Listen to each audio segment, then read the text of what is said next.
Good morning बच्चों। Good morning भैया। आज हम लोग ठीक है क्लास 10th का chapter number first math subject का रियल नंबर यानी वास्तविक संख्या को हम लोग पढ़ेंगे। ठीक है, जैसा कि आप सभी देख सकते हैं क्लास 10th का जो फर्स्ट चैप्टर है वास्तविक संख्या यानी रियल नंबर है।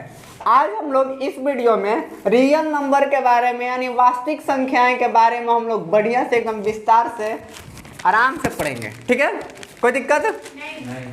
तो चलिए हम लोग स्टार्ट करते हैं। देखो सबसे पहले हम लोग वास्तविक संख्या को समझने से पहले समझ लेते हैं संख्या को। ठीक है, यानी नंबर क्या होते हैं उसको समझ लेते हैं। संख्याएं देखो, जो संख्याएं होती है बाबू वो दो तरह की होती हैं।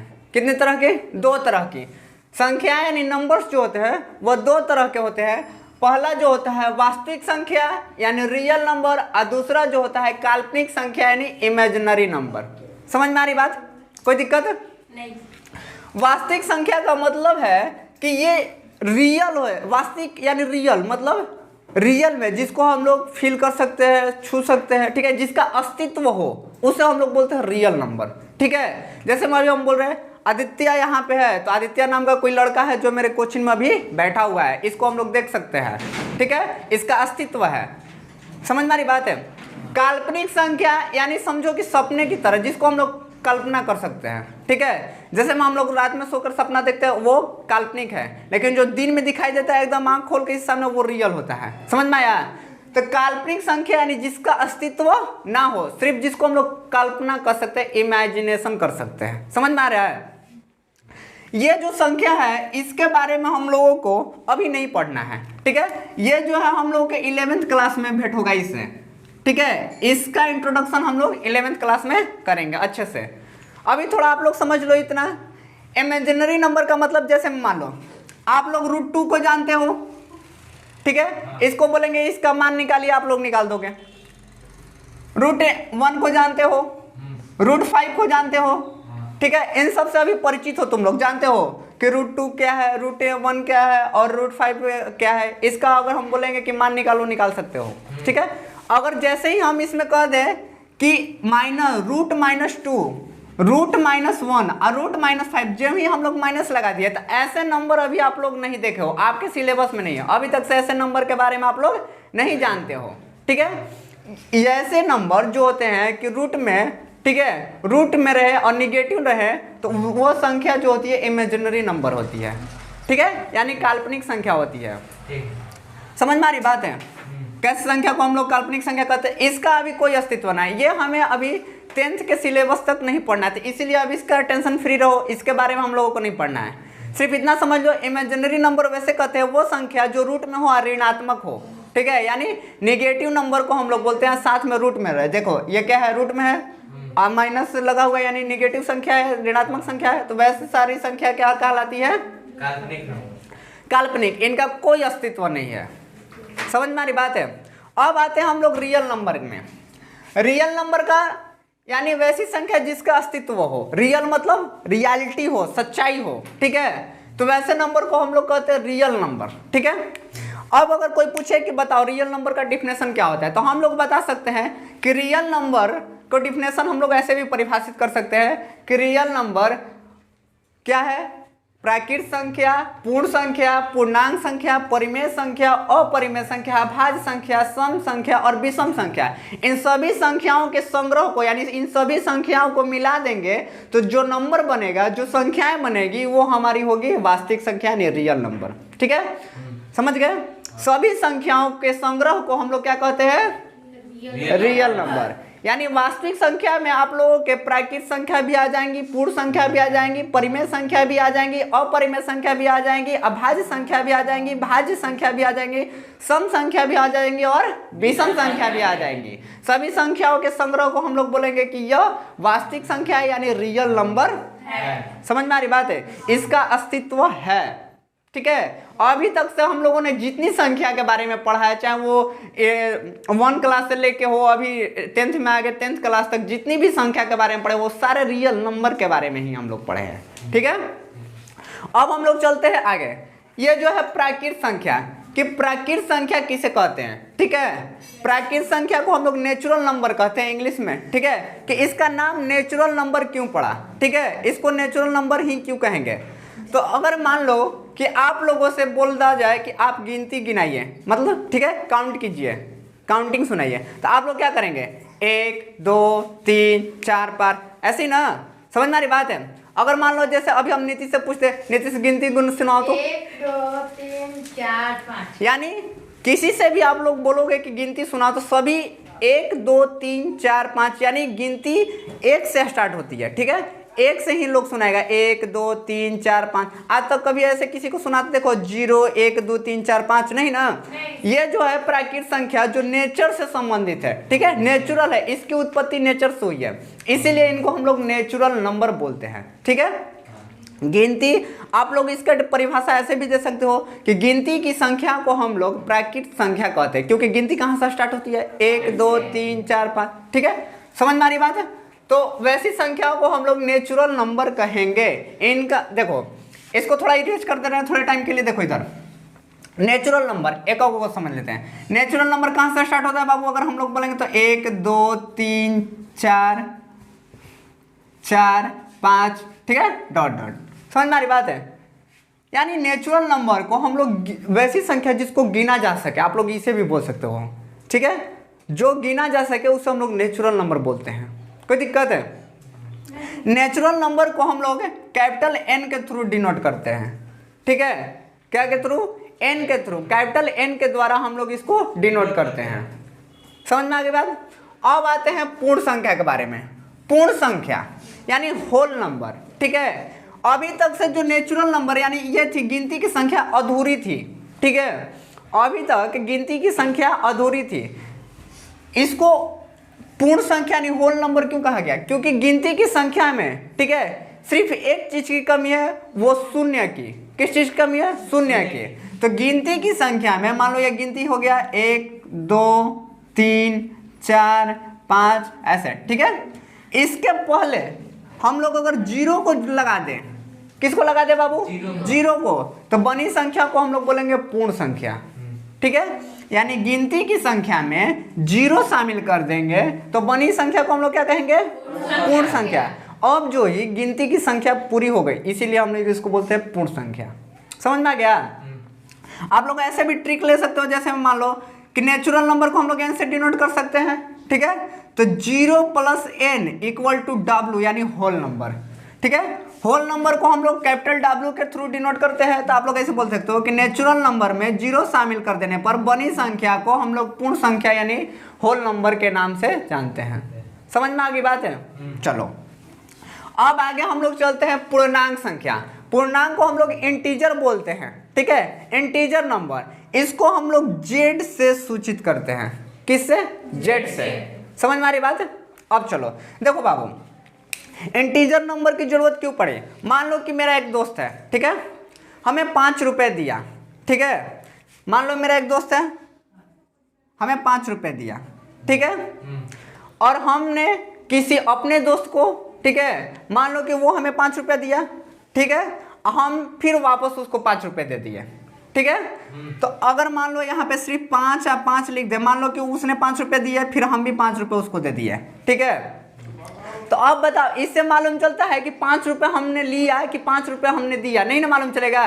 तो हम लोग क्या करते हैं कि जो हमें देता है उसको +5 और जो हमसे लेता है, ठीक है, उसको -5। अब इसको कभी भी हम लोग देखेंगे तो याद रहेगा, वो -5 लिखा है, इसका मतलब हमने 5 रुपये अपने दोस्त को दिया था, यानी +5 लिया था, तो इसका मतलब हम, मेरे दोस्त ने मुझे 5 रुपये दिया था, यानी हमने लिया था उससे। समझ में आया। यानी जो हम लेंगे उसको हम लोग +5 और जितने पैसे हम लोग देंगे उसे -5, यानी माइनस लगाकर हम लोग सूचित करेंगे। समझ में आ रही बात है, कोई दिक्कत है। तो इससे क्या हुआ, इससे उत्पत्ति हुई इंटीजर नंबर की। समझ में आ रहा है, किसकी उत्पत्ति हुई, इंटीजर नंबर यानी पूर्णांक। तो आप लोग ऐसे बोल सकते हो कि यानी प्लस वाली संख्या, ठीक है, इधर है प्लस वाली संख्या और माइनस वाली संख्या यानी ऋणात्मक संख्या और धनात्मक संख्या को मिला देंगे तो बनी संख्या को हम लोग पूर्णांक संख्या कहते हैं, क्योंकि इसमें क्या है, प्लस वाले भी सारी संख्या है, माइनस वाले भी सारी संख्या है, दोनों संख्या को हम लोग मैच करा देंगे तो बनी संख्या को हम लोग क्या कहेंगे, इंटीजर नंबर। ठीक है, जैसे में देख लो, मान लो, ठीक है, नंबर लाइन देखे हो कि नहीं, देखे है ना, देखिए होगे 9th क्लास में है, ये है नंबर लाइन। इधर कितना होता है, +1 +2 +3 +4, ठीक है, +5 डॉट डॉट डॉट। इधर कितना होता है बाबू, -1 -2 -3, ठीक है, माइनस डाल दो, डॉट डॉट डॉट डॉट, कोई दिक्कत। अब देखो इसमें देखोगे कि इसमें क्या है, प्लस वाली भी सारी संख्या है, माइनस वाली भी सारी संख्या है, ठीक है, आज जीरो भी है, यानी प्लस वाले धनात्मक संख्या को और ऋणात्मक संख्या को दोनों को अगर हम मिला देंगे तो बनी संख्या को हम लोग इंटीजर नंबर यानी पूर्णांक संख्या कहेंगे। ठीक है, अब देखो जो प्लस वाली इंटीजर नंबर होगी उनसे +z के थ्रू डिनोट किया जाता है, सूचित किया जाता है। जो माइनस वाली इंटीजर नंबर होगी उसे z के ऊपर माइनस लगा के सूचित किया जा सकता है। समझ में आ रही बात है। अब कोई पूछे कि पूर्णांक संख्या क्या है तो आप लोग बता दोगे क्या, कि जिसमें प्लस वाली भी संख्या रहे और माइनस वाली भी संख्या रहे, यानी ऋणात्मक संख्या और धनात्मक संख्या के साथ साथ जीरो भी, देखो जीरो है भी बीच में है, ठीक है, जीरो को भी मिला देंगे तो बनी संख्या हम लोग क्या कहेंगे, इंटीजर यानी पूर्णांक संख्या। समझ में आ रही बात है, कोई दिक्कत है, इंटीजर नंबर। अब चलो आगे देखते हैं, ये जो है परिमेय संख्या, ठीक है, परिमेय संख्या के बारे में थोड़ी सी बात कर लेते हैं, इसको थोड़ा हम इरेज कर ले। देखो परिमेय संख्या क्या है बाबू, ये खत्म हो गया, प्राकृत संख्या समझ लिए। प्राकृत संख्या कैसे, गिनती की संख्या को हम लोग प्राकृत संख्या कह सकते हैं, ठीक है। अगर कोई ऐसा बोले प्राकृत गिनती की संख्या को हम लोग प्राकृत संख्या कहते हैं, वैसी संख्या जो हम लोग जिसको हम लोग गिन सकते हैं, ठीक है। अगर जिसको गिन नहीं सकते उसको प्राकृत संख्या, ये सब प्राकृत संख्या में नहीं आएंगे क्योंकि उसे हम लोग गिन नहीं सकते। जिसको जहां तक से हम लोग गिन सकते हैं, ठीक है, मान लो तुम्हारे पास 1 लाख रुपया है तो उसको गिन सकता है तो वो प्राकृत संख्या होगी, ठीक है। जो नंबर को जिससे हम लोग गिन सकते हैं उसे ही हम लोग बोलेंगे प्राकृत संख्या। समझ में आ रही बात है।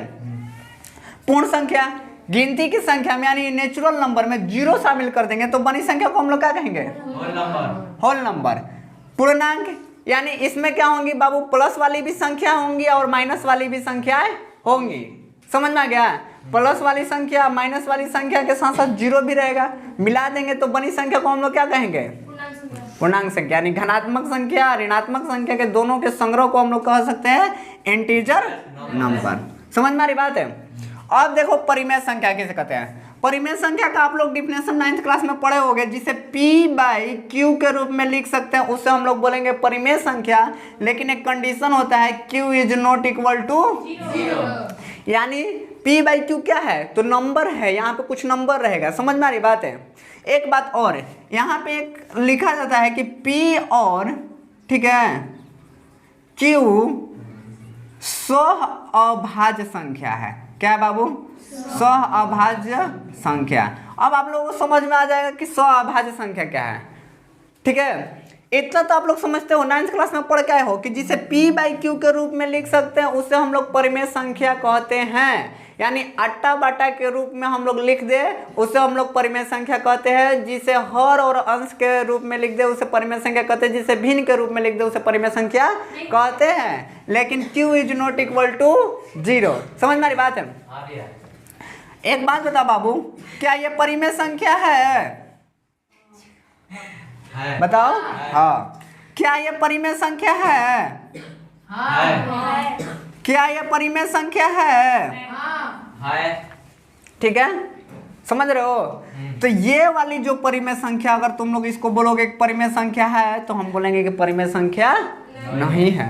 अब यहाँ पे क्वेश्चन उठ गया, क्यों भाई, ये भी तो P/Q के रूप में लिखा हुआ है, ठीक है। देखो हम लोग ने परिभाषा क्या पढ़ा है, जिसे P/Q के रूप में लिख सकते हैं और Q is not equal to 0, और जहां पे P और Q सह अभाज्य पूर्णांक हो। सह अभाज्य का मतलब समझते हो, अगर हम लोग HCF, अगर P और Q का HCF निकाले ना बाबू तो 1 आना चाहिए। कितना आना चाहिए?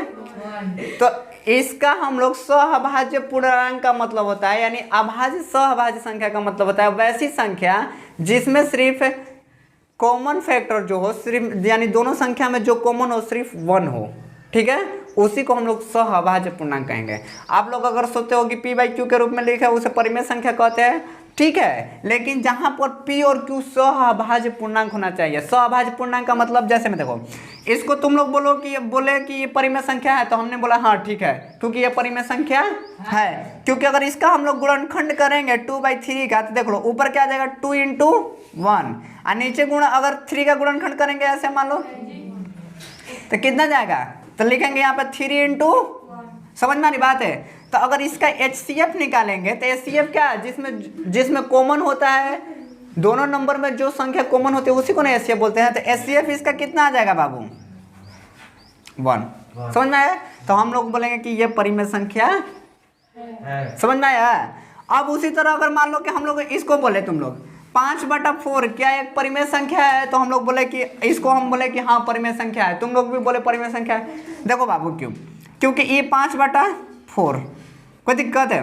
5 को हम लोग क्या लिख सकते हैं 5 × 4 को क्या लिख सकते हैं 4 × 1, समझ में आ रही बात है। तो इसका अगर हम लोग HCF निकालेंगे, ठीक है, HCF एक होता है LCM एक होता है HCF, तो LCM नहीं HCF निकालेंगे तब है। तो HCF निकालेंगे तो इसमें जो कॉमन होगा उसी को हम लोग HCF लिखते हैं, तो यानी 1 कॉमन है, तो ये भी परिमेय संख्या है, यानी जिसका HCF क्या आना चाहिए सिर्फ 1, समझ में आ रहा है। अब 2 तुम लोग इसको बोले कि ये भी भैया P/Q के रूप में लिखा हुआ है तो ये परिमेय संख्या है, ठीक है, तुम लोग बोले ना कि P/Q के रूप में लिखा है तो ये परिमेय संख्या है, लेकिन हम बोले कि ये परिमेय संख्या नहीं है। क्यों नहीं है, तो इसको देखो समझ लेते हैं बाबू। इसका जब हम लोग गुणनखंड करेंगे तो बताओ कितना आ जाएगा, जैसे 2/4 है, इसका गुणनखंड करो तो बाबू कितना आ जाएगा 2 × 1, अब 4 का करेंगे तो 2 × 2 × 1, समझ में आया बाबू। तो जब इसका HCF निकालेंगे तो हम लोग देखो क्या आ गया, एक ये और एक ये, समझ में आएगा। इसमें कॉमन फैक्टर कितने हो गए, 1 हो गया और 2 हो गया। इसमें कॉमन फैक्टर कितने आ गए 1 और 2, यानी इसका कॉमन फैक्टर 2 हो गया। हमें कॉमन फैक्टर कितना चाहिए 1, तो इसका अगर हम लोग निकालेंगे तो आ जाएगा इससे 2, तो ये परिमेय संख्या नहीं ना हुआ। हमें इसका HCF क्या आना चाहिए 1, लेकिन आ क्या रहा है, इसलिए परिमेय संख्या, समझ में आ रही बात है। तो अब हम लोग ध्यान देना है कि P/Q के रूप में तो हो, P/Q के रूप में हो, Q is not equal to 0, और जहाँ P और Q सहभाज्य पूर्णांक संख्या होना चाहिए, ठीक है। ये अभी परिमेय संख्या के रूप में नहीं है, 2/4 ये अभी परिमेय संख्या के रूप में नहीं है, लेकिन हम लोग इसे परिमेय संख्या के रूप में बना सकते हैं। कैसे, देखो ये डिविजिबल हो रहा है, काटा दो, ये कितने बार में 1/2, तो 1/2। अब इसका HCF निकालेंगे तो बाबू 1 आ जाएगा, तो ये परिमेय संख्या रूप में है। ये मानक रूप में नहीं था, लेकिन ये मानक रूप में हो गया, अब ये स्टैंडर्ड फॉर्म में है अभी। अब इसका HCF 1 आएगा, समझ में आ रही बात है। ये अभी बहरूपिया है, ठीक है, समझ में आ रहा है। ये अभी फ्रॉक पहन के लड़के बन गया, इसको पहले कटा उठा के लड़का बनाओ, इसके रियल फॉर्म में लाओ, ठीक है, तो अब ये हो जाएगा, समझ में आ गया, कोई दिक्कत है।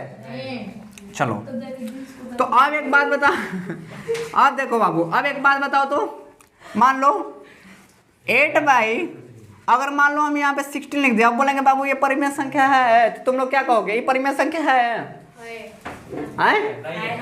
नहीं है। क्यों? क्योंकि इसका HCF निकालेंगे तो कितना आ जाएगा 2 × 2 × 2, गुणनखंड कर दो, इसका गुणनखंड करो 2 × 2 × 2 × 2, समझ में आ गया। तो अगर जब इसका HCF निकालेंगे बाबू, HCF निकालो, HCF मतलब जो मिलता है, ठीक है, तो देखो कितना गया 2 × 2 × 2, तो इसका HCF कितना गया बाबू, हमको आना कितना चाहिए 1, तो ये अभी ये जो है, अभी ये क्या है, अभी ये परिमेय संख्या के फॉर्म में नहीं है, अभी परिमेय संख्या के रूप में नहीं है। इसको कटा छटा के हम लोग लाएंगे इसके व्यापक रूप में, स्टैंडर्ड फॉर्म में, तब ये परिमेय संख्या होगा। अगर इसको हम लोग कटा दे ऐसे, देखो 8 × 8 8 दूना के 16, ठीक है, तो कितना हो गया 1/2 ना बाबू।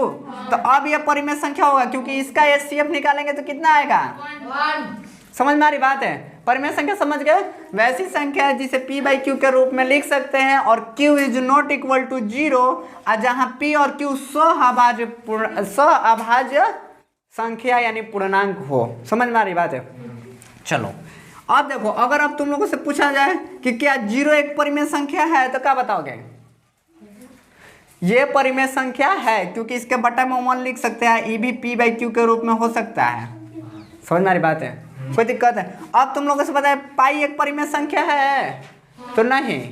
क्यों? क्योंकि जो तुम लोग 22/7 देखते हो ना, इसको हम लोग मान लेते हैं कि इसका आंसर 22 बल्कि इसका जो मान है, वैल्यू है मैथ को सोल्व करने के लिए कि 22/7 होता है, लेकिन एग्जैक्ट मान इसका नहीं है। ठीक है, तो पाई भी एक क्या है? परिमेय संख्या नहीं है, ये अपरिमेय संख्या है। अब बताओ, अगर आप लोगों से पूछ जाए ये 0 अगर पूछा जाए कि देखो हमेशा क्वेश्चन आता है कि 0 परिमेय संख्या है कि नहीं, तो तुम लोगों को बोलना पड़ेगा है, क्योंकि इसका बटा में 1 लिख सकते हैं, p बाई क्यू के रूप में इसे लिख सकते हैं, तो ये परिमेय संख्या हो गया कि नहीं? समझ में आ रही बात? पाई अपरिमेय संख्या, पाई एक अपरिमेय संख्या, क्योंकि जो तुम लोग 22/7 इसका मान देखते हो ना, ये क्या होता है कि सिर्फ हम लोग मान लेते हैं कि पाई जो है 22/7 इसका वैल्यू होता है सिर्फ क्वेश्चन को सोल्व करने के लिए, लेकिन इसका एग्जैक्ट जो मान होता है वो 22/7 नहीं होता है। पाई एक अपरिमेय संख्या है। समझ में आ रही बात? चलो अब इसके बाद आते हैं इसको। अब तुम्हारा आ गया परिमेय संख्या, वैसी संख्या जिसे p बाई क्यू के रूप में नहीं लिखा जा सकते, जिसे हम लोग आटा बटा के रूप में नहीं लिखा जा सकता, उसे हम लोग बोलते हैं परिमेय अपरिमेय संख्या। वैसी संख्या जिसे p बाई क्यू के रूप में नहीं लिख सकते। समझ में आ रही बात है? कोई दिक्कत है? चलो अभाज्य संख्या, अभाज्य संख्या किसे कहते हैं बाबू? देखो, अभाज्य संख्या वैसी संख्या जिसका गुणनखंड जो होता है ना, वो वैसी संख्या देखो जिसका गुणनखंड कम से कम, देखो ये 2 होना चाहिए सिर्फ, बस। वैसी संख्या जिसका गुणनखंड कितना होना चाहिए? 2। ठीक है, जैसे में इसमें वो सारी संख्याएं देगी जो तो या तो स्वयं से कटेंगी या तो 1 से विभाजित होगी, स्वयं से या तो 1 से विभाजित होती है। वैसी संख्या को हम लोग क्या कहते हैं? अभाज्य संख्या यानी प्राइम नंबर। समझ में आ रही बात है? कोई दिक्कत? जैसे में देखो तुम्हारा 2 किस किस से जाएगा?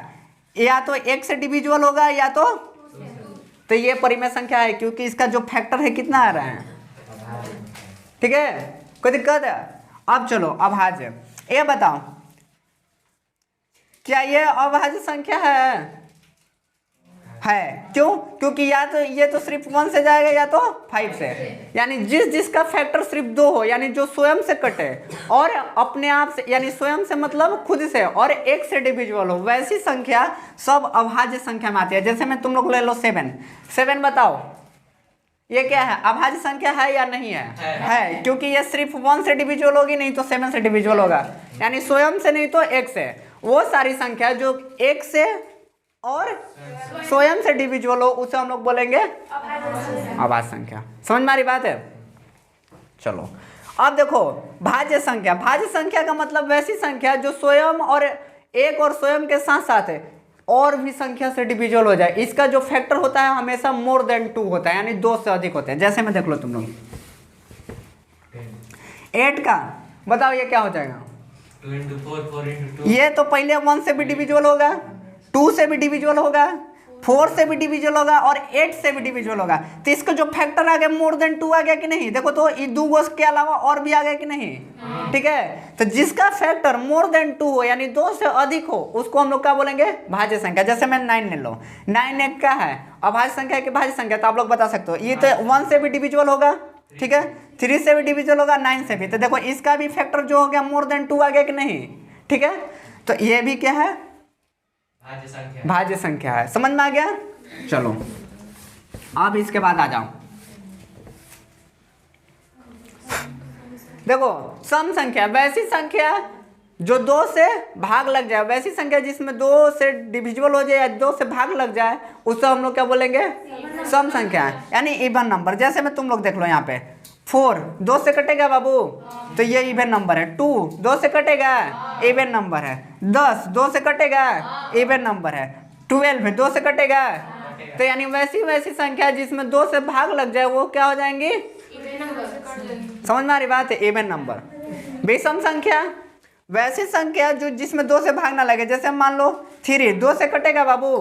नहीं। आप दशमलव में ऐसे नहीं बोलना कि 2 से कट जाएगा भाई, भैया दशमलव में जाएगा। दशमलव वाली यहाँ पे कंडीशन नहीं अप्लाई होगी। यहाँ पे पूरी पूरी कट जाए बिना दशमलव में गए हुए, ये 2 से कटेगा? ये विषम संख्या 2 से कटेगा? 2 से कटेगा? अच्छा बताओ, ये 2 से कटेगा? ये 2 से कटेगा? यानी वो सारी संख्या है जिसमें 2 से पूरी पूरी भाग ना लगे। ठीक है, हमको दशमलव में नहीं ले जाना है, ध्यान रखना, दशमलव में नहीं ले जाना है हमको। ठीक है, वो सारी संख्या जो 2 से नहीं, जिससे 2 से भाग नहीं लग सकता है, 2 से नहीं कट सकती है, वो सारी संख्या विषम संख्या होती है। कैसे होती है? विषम संख्या यानी ऑड नंबर होते हैं। ठीक है, ये रहा तुम लोग का इंट्रोडक्शन नंबर का। अब इसके बाद हम लोग चैप्टर का क्वेश्चन सोल्व करेंगे। इसके बाद समझ में आ रही बात? बताओ, इसमें से कोई ऐसा टर्म है जिसको समझ में नहीं आया हो? प्राकृत संख्या, पूर्ण संख्या, पूर्णांक संख्या, परिमेय, अपरिमेय, अभाज्य, इनमें से कोई भी टर्म जो हो तुम लोगों को समझ में नहीं आया हो, चाहे डाउट है बताओ। हाँ चाहे ना बोलो सन, समझ गए? नहीं? हाँ चलो, तो ये हो गया कॉन्सेप्ट क्लियर। अब मिलेंगे अगली वीडियो में। ठीक है।